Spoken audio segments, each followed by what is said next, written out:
So, Dan, I guess you have to have some kind of theory of the case here if you're an investor about the probabilities of the various tariffs taking effect, how long, what the pass-throughs are. I mean, all of these things feels like this kind of decision chain you have to go down if you choose to. All of which is very easy to do. Exactly. So the point is, do you try? Do you try to be precise about it? Or how do you think the market is just digesting all the probabilities? I don't think there's any reason to try to be precise about this because we don't know what we're being precise about. We don't know on what goods, for how long, when they go into place. And as we saw today with the Mexico announcement or the assumed Mexico announcement, we don't even know that they will go into place. So I think it's part of the reason you're seeing stocks go, I was going to say go out, but we're at 304 here. Stocks sitting basically at their highs here because you're seeing some semblance of the reality that maybe these aren't going to actually happen. Now, to be clear, I thought they would happen and will happen, but the delay for a month is exactly what the market's hoping for,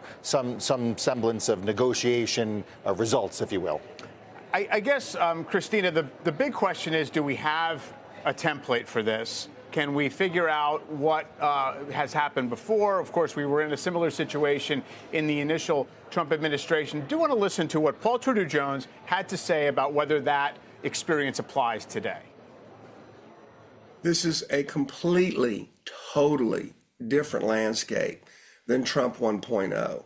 So if I go back to January of 2017 and I look at where we were in the three big asset classes and where we are today, wow. It's a much, much shakier ground that we're treading on. So he's speaking there, Christina, obviously about the markets, the initial condition, maybe where rates are, where they were then. Still, how would you think about today and how we should be internalizing all this relative to the last time? Well, Mike, I think the best approach is to look at the playbook from the first Trump administration. And what we saw was that the tariff wars resulted in significant volatility. There were periods of sell-offs when there was a deterioration in trade talks, more tariffs were applied. But ultimately, once there was a resolution of the phase one war, so to speak, what we saw was stocks recover quite quickly. And in fact, if we were to look at calendar year returns, 2018, the S&P 500 was down almost 5%. Chinese stocks were down more. MSCI China was down 30%. But 2019 was a strong year, 36% up for MSCI China A.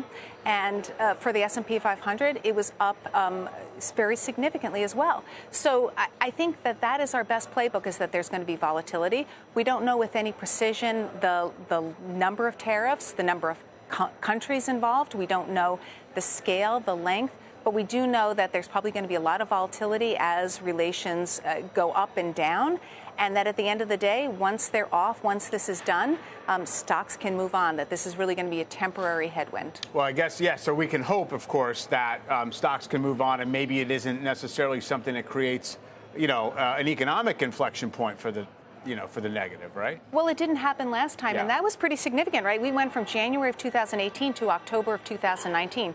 And you can see the Federal Reserve Beige Book was peppered with comments about how it was causing a postponement in investment, hiring, all kinds of negative impacts.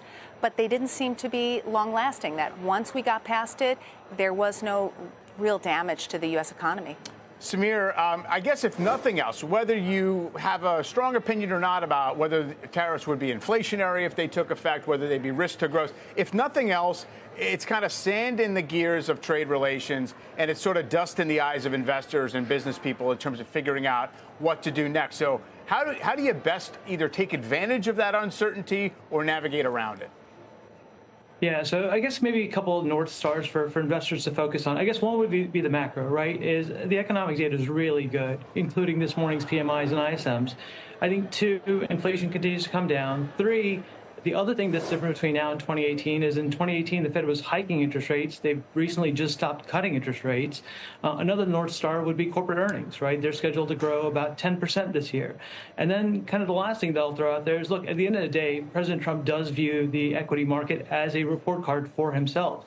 So if you kind of take all those things as your anchor points, then I think you kind of look through the trade noise, so to speak, and I think you come away with a pretty good outlook.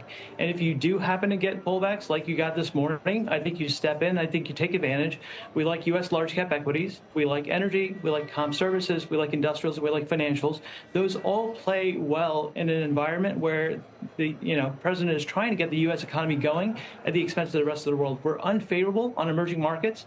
We're unfavorable utilities, and we're unfavorable staples because, again, we think higher interest rates and those higher input costs will keep those sectors kind of contained.